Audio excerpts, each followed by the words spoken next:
morning. Welcome to this session on soft skills. I'm K. Shailaja Rao, a soft skill trainer and also an associate professor.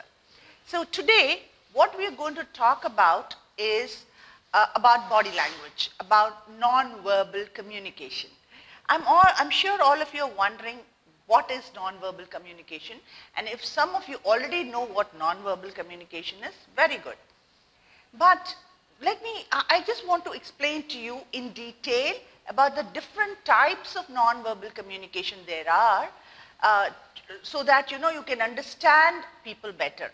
That communication, when you are communicating, it can be more effective, and when you're on the receiving end, when you're trying to listen to someone, you can understand better only when you look at that person. Isn't that right? If you close your eyes and listen to something, you're only getting half the information. It's only when you watch something, look at all their gestures, their body language, their expression, that's when you get the complete information. So what we're going to talk today about is, about non-verbal communication and different types of non-verbal communication. We're going to learn a few new words. Some of you may know them, that's fine. But some of you, words like kinesics, proxemics, chronomics, these are words that are associated with non-verbal communication. They are not very difficult. It's only when you look at what they mean, you will think that, oh, I know this already. I just didn't know what the title was or what it was called. So today, let's look at different types of non-verbal communication, that is kinesics, proxemics, and paralanguage. What these three mean, I'll tell you as we go along. So actually, kinesics is a part of body language. Kinesics is the study of gestures, eye movement, eye contact, posture. All this is called, the study of all this is called kinesics. So it's the study of body language. So when you hear the word kinesics, think of body language. Okay? It's as simple as that. So it's the name of the study given to the physical movements of the body. Whenever you're speaking, you don't stand straight and talk, do you? You don't stand in attention and talk. You're either relaxing or you're if you're standing in front of a principal, probably you'll be standing in attention. That shows, looking at that, you can tell whether, you are a good student or not, or whether you're afraid or not, whether, all these things, a lot can be seen from the body language. So that is about posture, about eye contact, whether, when you catch somebody telling a lie, do you notice that even if it's a small child, if he says, did you break that, he will not look at you, but he'll look at the floor or somewhere else and say, no, I didn't. How can you tell that he's telling a lie? It's only because he's not making eye contact with you. Or he's not serious about it. He's smiling away, laughing away and saying, no, I didn't do that. You know why that extra smile? Is because he's telling a lie. So how did you know that? He's saying something, but he means something else. How do you know that? Because of the body language. So kinesics is considered to be in alignment with communication. That is, when you communicate, a lot of it goes through the body in this form of gestures, the postures, the way you stand, the way you sit, the way you lean towards some. When a principal is passing by, I'm taking these examples because these are more, you can relate to it more. If you're standing leaning to the wall and you see a faculty or a principal passing by, would you still be standing leaning to the wall? I'm sure not. You would become straight. Why would that be? Because your body language would tell the principal that you're a very sort of a careless person or a person, a very casual person. But when you stand upright, it means you're a very studious person or a disciplined person. So, I have seen people standing with their legs to the wall, but when they see a teacher or something, they put that down because they know that standing with that posture, with your leg to the wall or kneeling to the wall or doing things like that is not actually good manners. It doesn't show respect to the other person or to the to the place where you are in. And even when you're sitting down, if two people are sitting very close, sticking to each other, you know that they're very close, very intimate, or very, very close friends. But the same thing when you see people sitting a little apart, you know that they're friends maybe, but not that close. So even your posture decides how close you are or not. It tells the other person. Generally, we probably as a layman, we may not be able to detect it, but people who study, crime scenes or who are in forensics and all that, the police or the investigating officers, they know exactly when somebody is lying. They can tell by just looking at that person or looking at their body posture or at their expression or even their gestures. They can read people only according to their body movements. That's actually a study in itself. I'm sure forensic people have a different study about body movements and body language. We don't go into that depth, but just for an understanding, there are so many pictures where you see when somebody is moving apart, they show you, a sort of a V in the picture. Even if it's a serial, when somebody is splitting, they show that they are, there's sort of a V formed in between. So that's to show how body language can express a lot. So somehow different gestures serve as a form of formal communication. So we're trying to understand how different gestures mean different things. So they are also a form of non-verbal communication. We have to remember, and sometimes I'm sure we all notice that some people use only gestures. Suppose I say this. It's a gesture. I haven't spoken, but what does it mean? Come. If I do that, somebody is talking on the phone and I say, so that's just a gesture, but what does it mean? Give it to me. Okay, when sometimes in class I always do this gesture. What does it mean? Please keep quiet. Silence. So that's gestures. Actually, all these gestures have universal meaning and understanding. When you nod like this, what does it mean? It says yes. And when you nod this way, it means no. That's universal. But then in India, we have a very funny way of saying things or doing things. Sometimes we do this. Have you finished your assignment? Oh, yes, ma'am. Why? What are you trying to do? Actually, you're trying to not confirm whether you've completed it or not. You're shaking your head all around so that it's confusing even for the teacher to understand what you mean. So this is a gesture which all of us make. And actually, I have a small story to tell you here. When in Kakinada, I'm from Kakinada actually. So in Kakinada, there's a lot of work going on for the deep water port. It was at that time when the port was being constructed, and there was an American person, American CEO, who had come to look after the construction of the port. And I met him during one of the evenings, and at a get-together, and then I was speaking to him. He says, it's very, I understand your English perfectly well because you speak quite slowly. It's a little difficult, but I try to understand. But what I don't understand is your head gestures. I said, what do you mean? He said, when people are telling me something, do you know where this place is? My driver shakes his head all around like this. Do I take it that he knows where the place is, or he doesn't know where the place is? So he says, I don't understand your head movements or your head gestures because there's a language barrier. The driver doesn't understand English and he doesn't understand Telugu. So most of the communication was in gestures. So it was funny, and I said, he probably means he didn't know. But he could have said no, just said no, but he didn't want to agree that he didn't know it. So he would probably shake his head all the way around to say that, he's a little confused. So that's how gestures communicate with the other person. So what does kinesics include? When we said kinesics, we don't mean only gestures, only the hand movements. We mean the whole body movements. The posture in which you stand, the head movement, whether nodding or, generally, even when the speech is going on, how do you show your interest? How do you tell the speaker that you are listening? Probably by nodding. In a class, a teacher appreciates a nod now and then to know that the student is concentrating. Similarly, when you do this, it shows that you're concentrating. So your head movements and your eye contact, whenever you make eye contact with someone, especially when speaking to that someone, it shows that you care, that you are interested enough to talk.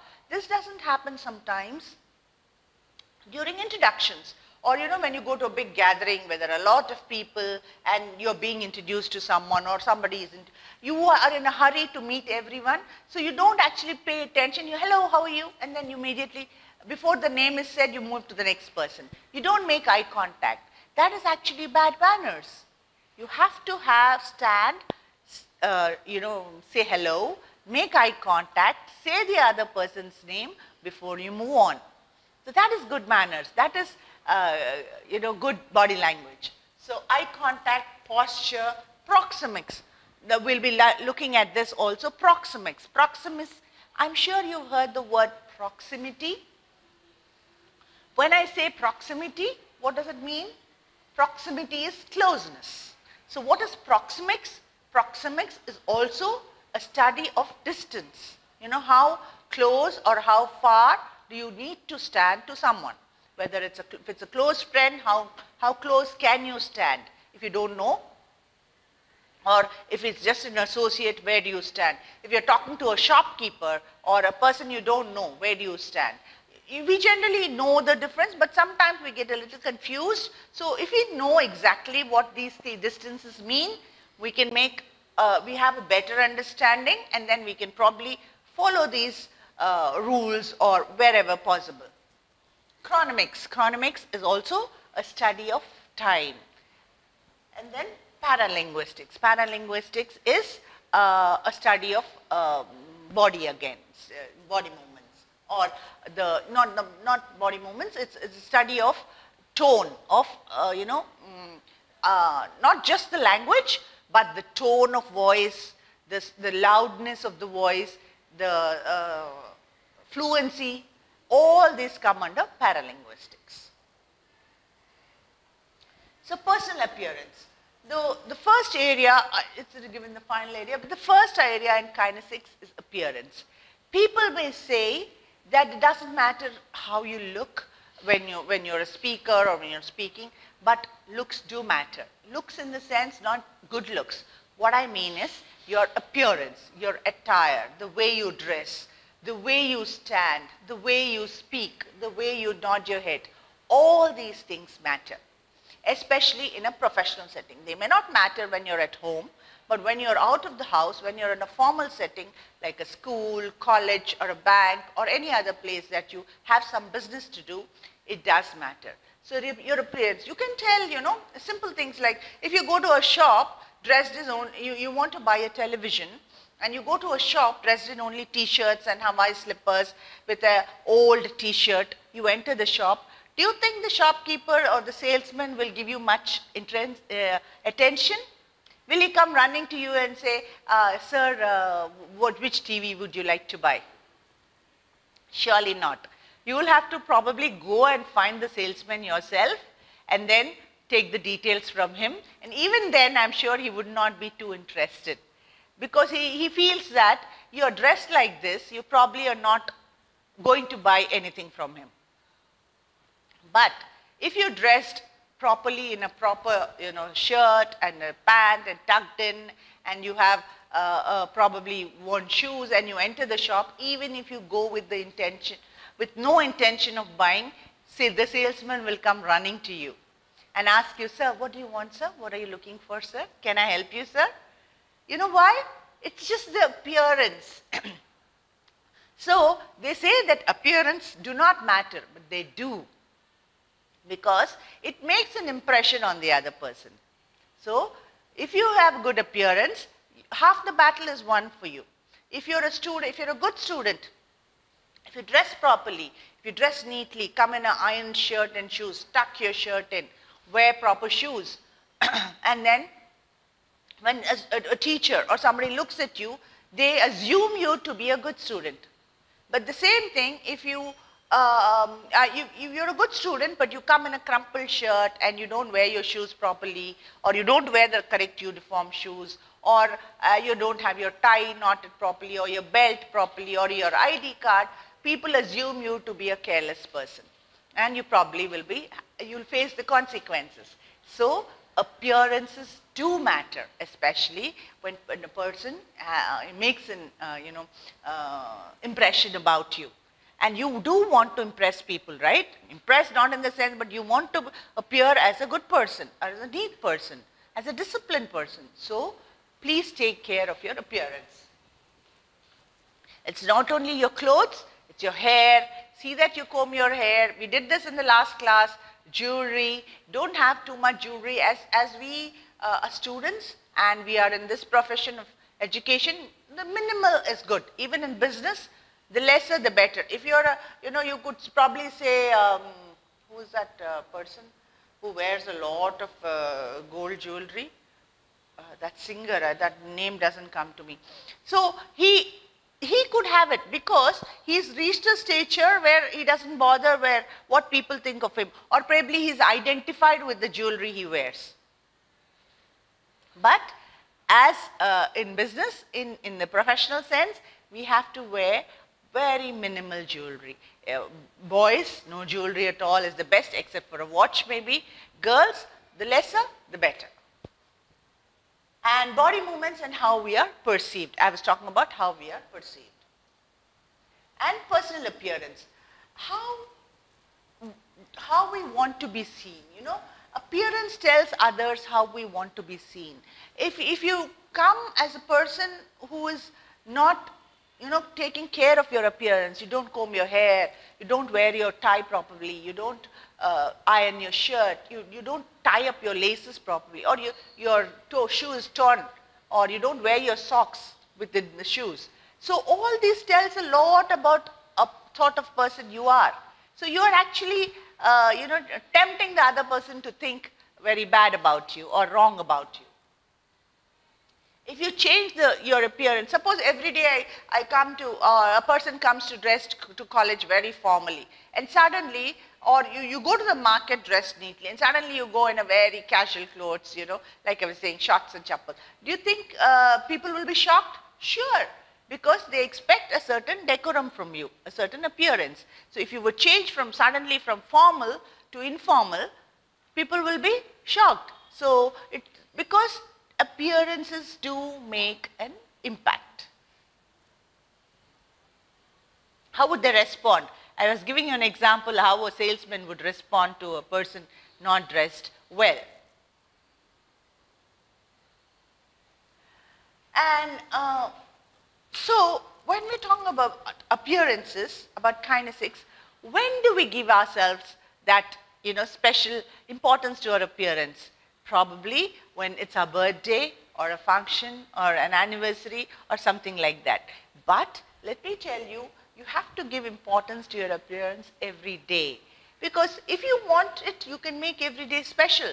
You can, be neatly dressed and behave like it was your birthday every day. You may not get the presents, but you will make a good impression.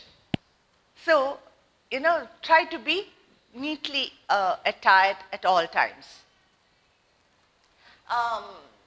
People say that, oh, doesn't matter how you're dressed. But let me tell you, you are. That's the reason in interviews, we advise people, or generally, if you go through the interview rules, lots of people put it on Google also, you would see that you're asked to wear subtle colors for an interview. If you're a boy, you're asked to wear, soft colors as shirts and dark colored pants, matching belt and shoe, the sock matching with the trouser. Why is this? If it was not so important, why were there certain rules, or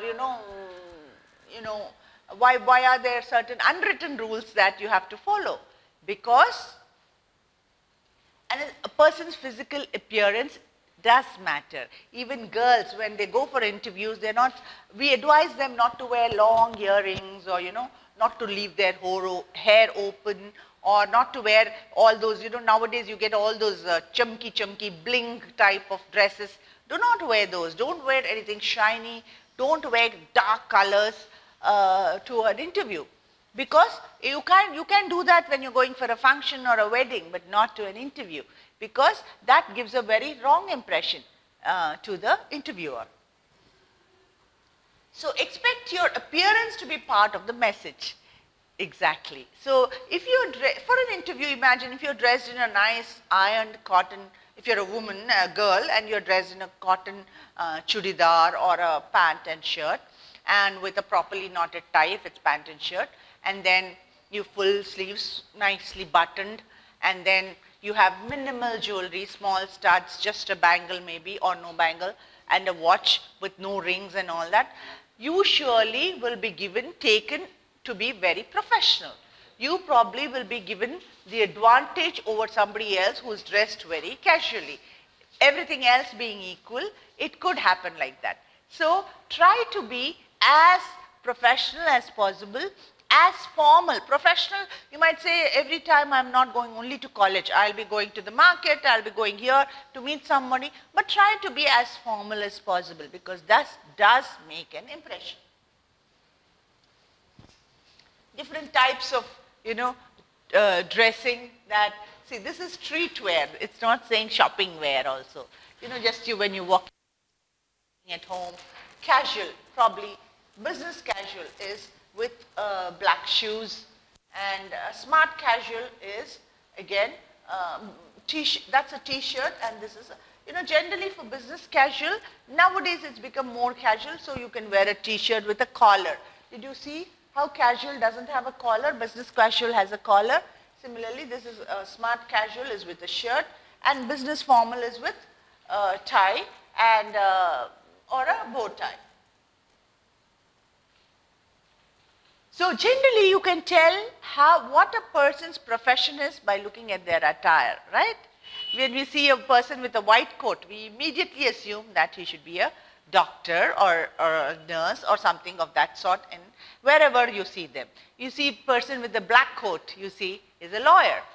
You see a person with a hat, you say he's a fireman, a policeman. You can identify immediately with their appearance, right?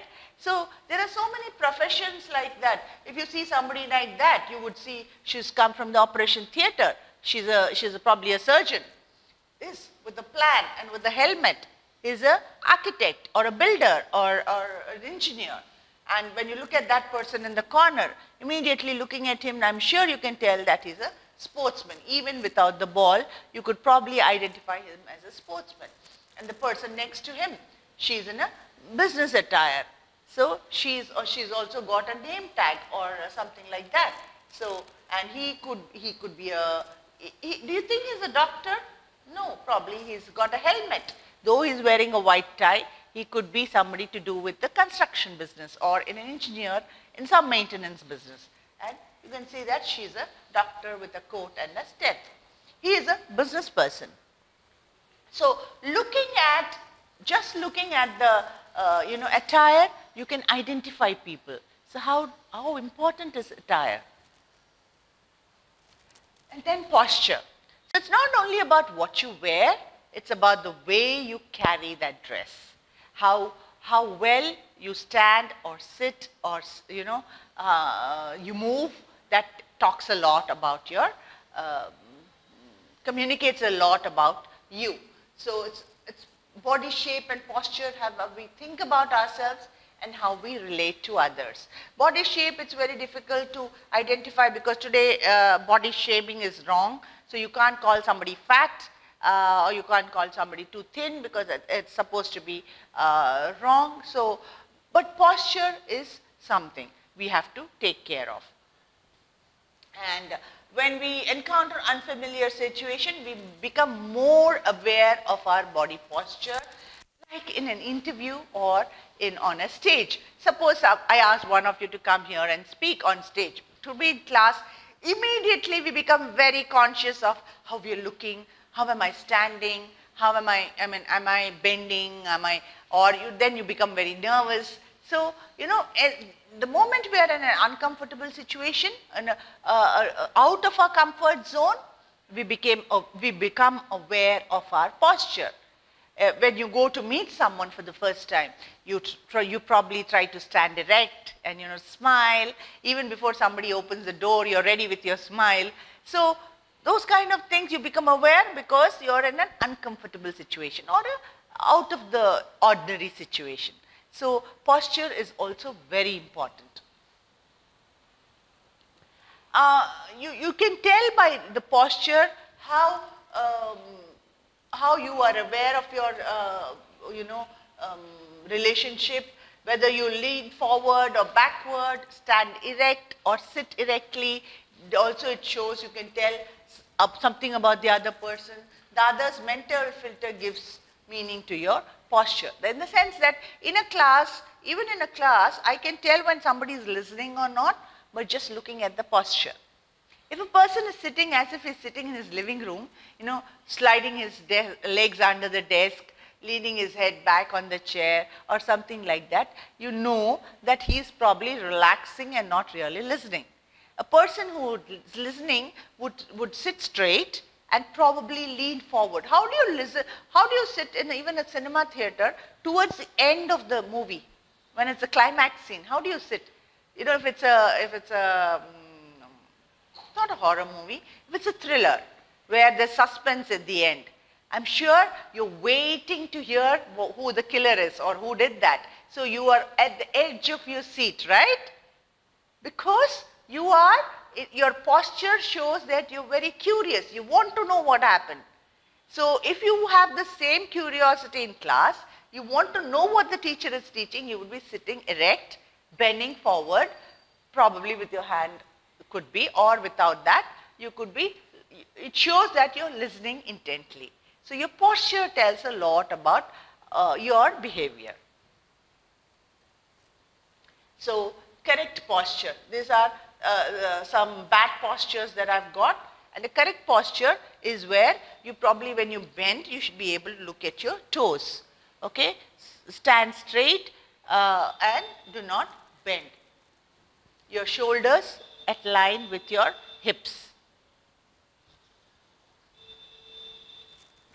And then sitting posture. There are so many ways. Some children even complain today of backache. You're all kids. You should not be having backache. It's just because you have either the bad standing posture, sitting posture or sleeping posture. So correct those postures and you will be fine. So backache, leg aches, all these are because of bad postures. The way you sit probably or the way you stand, these are the reasons. So how do you sit?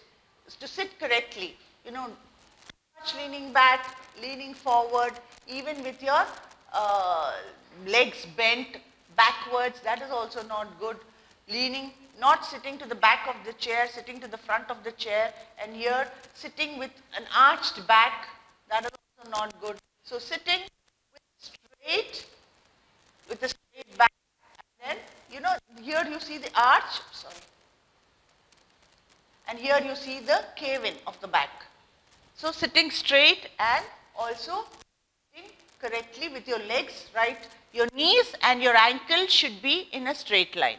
That's how, when you sit, that should be a correct posture.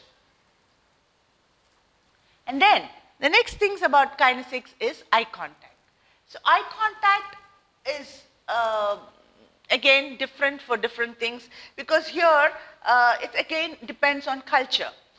According to our Indian culture, when an elder greets you or something, you generally don't make eye contact. You're not supposed to stare him in the eye, but look somewhere down.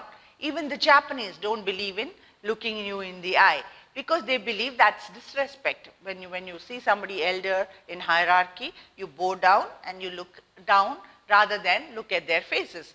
So, but then business has become, a global thing.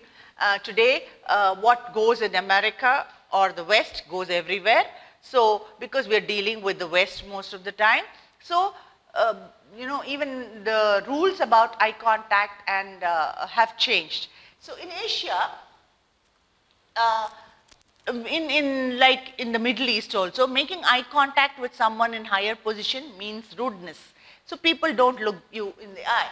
But in the Western society, it means that you have emotional connection. In some Asian countries, like I was saying in Japan and Malaysia maybe, avoiding eye contact is a sign of respect. So eye contact in extremist religions, like in the Gulf or in Saudi Arabia, making eye contact with people of the opposite sex is frowned upon. You cannot look, a man and a woman cannot, unless they are husband and wife probably, they cannot look at each other eye to eye. Even if it's a salesperson selling something, he will not look at the lady eye to eye, and he will just serve her. So that is rude. And then Muslim women lower their gaze when in the presence of men. See, like I was saying, it all depends a lot on culture, but when you're in business, when you're studying, when you go out for education, now everything is like more globalized. So if you're in an interview, making eye contact is the right thing to do. These things are still there, but still they are losing their hold, more or less to say. But some things will remain, some culture will remain. But if you're in business, then you'll have to set aside these cultural rules, and probably if you're a woman even from a Muslim community, and if you become a salesperson or an executive or something, you probably have to look at the other person in the eye and shake hands and things like that. Okay? Modern applications. So today, kinesics and others, there are so many other applications to kinesics. How about things like emblems? Sometimes when you see an emblem, you know what it means. Suppose you see the 4 lions emblem. So it means something to do with the nation, like 4 lions is a national emblem, right? So we probably will stand up when there's a national emblem on the screen and the Jana Gana Mana is going on. And illustrators are when they reinforce verbal messages. Sometimes when you see an ad, I'll explain it to you as we go along. So emblem, like I said, when you see an emblem, it shows, you probably should respect. It shows that it's something that belongs to the country, right? This is an Indian emblem.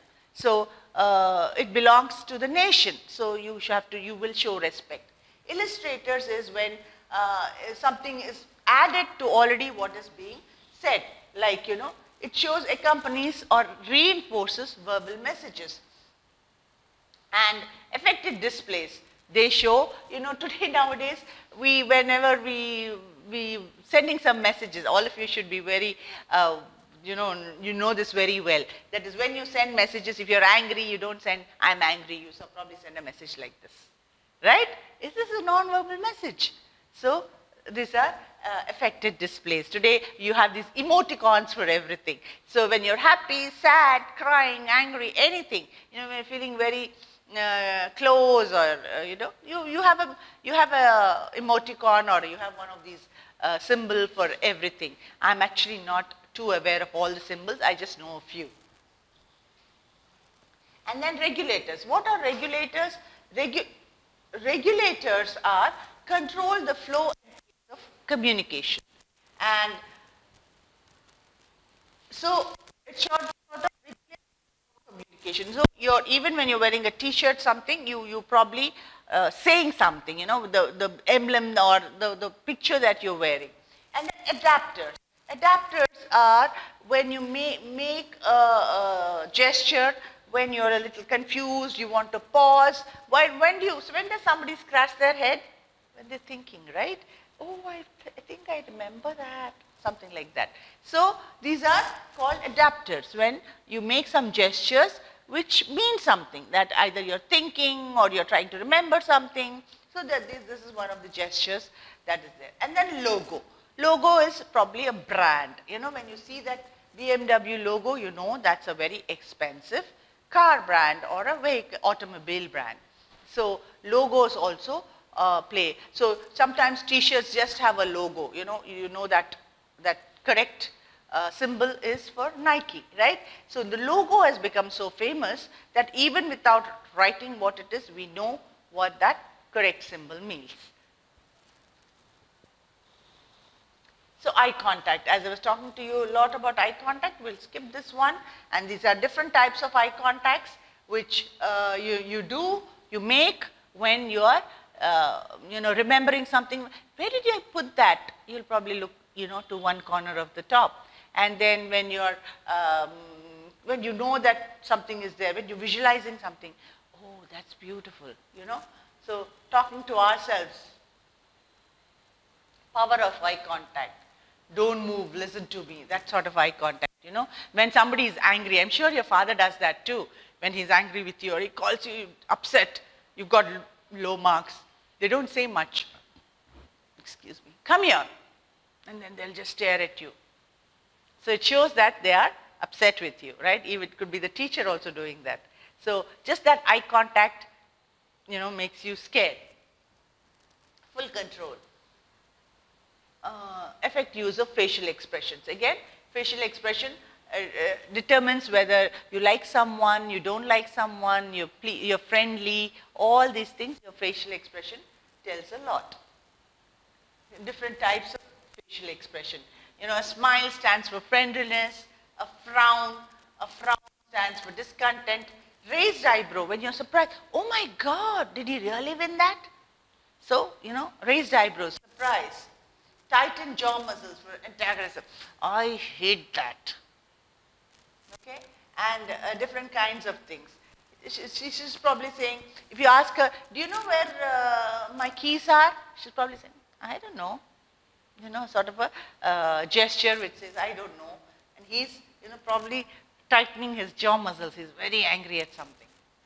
And she's happy about something. And she's very pleasing. So just looking at the face, you can tell from their expressions. And now let's come to the next topics, that is proxemics. As I told you, it's about a study of distance. It tells how you communicate with the space around us. Though we are not saying anything, the distance we are standing from the other person tells about the relationship between the two. Okay? We communicate a lot even by just standing next to some person. Let's see how. It involves how we arrange personal space and what we arrange in it. I think a good example would be if it is an arranged marriage. When you see some couple, having arranged marriage, you can see by the way they are standing whether they know each other well or not. But if it's a love marriage, then they would probably be sticking to each other, talking to each other, cracking a joke with each other, even on stage. So you can tell from their distance from which they're standing to each other, you probably could guess, right? So it tells a lot about, distance tells a lot about the people around you. So what Edward T. Hall was who said that the interrelated observation theories of man's space as a space specialized elaboration of culture. How you use a space, it's a different extension to the culture he lives in. So cultural anthropology coined the term in 1963. Emphasize the impact of proxemics behavior on communication. So it is what is the meaning of proxemics? It is the study of distances between two individuals, different culture and situations. Suppose, there are different spaces. First, let's go look at that. See, first there is the intimate. When a person is standing, first there is the intimate space up to 5.5 meters. That is, somebody is, if you're very close to someone, you will stand between within a 0.5 meter distance. That means they're very close. They could be standing even closer. I'll tell you how. Okay? And it is 1.2 meters, approximately 1 meter, and all that is personal. It could be your parents, it could be your friends, it could be personal. And social distances. You meet somebody's mother, father, somebody's friend in the market. You would not stick to them, you would talk about a 3 meter distance. But you go to a meeting, you go to a public meeting. How far do you think the speaker stands from you? He stands from at nearly, from 5 meters to 10 to 15 meters distance, right? When a stage is constructed, when does the audience start? The audience starts about 10 meters away from the stage, generally. Or if it's a big gathering, huge gathering, then the distance is more. But if it's a small gathering, maybe lesser. Depends on how intimate or how close that gathering is. So now let's go back and see what this intimate, close, and so an intimate distance for embracing, whispering, or touching each other would be less than 6 inches. This would probably be only for, people like mother and child, or people who are in love, or people who are married. Very intimate distance. They would be within 6 inches of each other. So that would mean a very intimate distance. If you see somebody at a restaurant who are sticking to each other, whispering something, you know that they're either married or in love or something like that. Or a mother and a baby. And then a close face would be from 6 inches to 15 centimeters. And a far face, this is also intimate, like a mother and son, a grown-up son and a mother would stand close, but not so close, but they'll probably stand at 18 inches feet away from each other. So that is the intimate space. Then we have the personal distance. A personal distance, like I said, it could be your friends, your family, your uncles, your aunts. It could be 1.5 to 2.5 feet. 2.5 feet, 2.5 feet is the personal distance. And then you have the social distance. Social distance is somebody you just met, somebody you know socially. Then you would stand at about 4 feet to 7 feet distance. Approximately. I'm not saying the exact distance, but you can tell from the way somebody is standing. I'm sure if you're going and talking to your principal, you wouldn't go very close, right? You'd probably stand at 4 feet distance to 7 feet distance. You'll stand away from there. And that's the right place to stand. Even your teachers, when I have this experience where student comes to me asking a doubt, he'll come right close. I said, please stand away, stand there, and then ask me the question. You know why? Because that's the social distance you have to maintain between a teacher and a student, 4 feet minimum. So don't even if you know them very well, don't get too close, because that's not the right way to do. But here in India, that's again, this is also a culture thing. Let me finish this. And public speaking, 12 to 25 feet. Even the distance is a culture thing.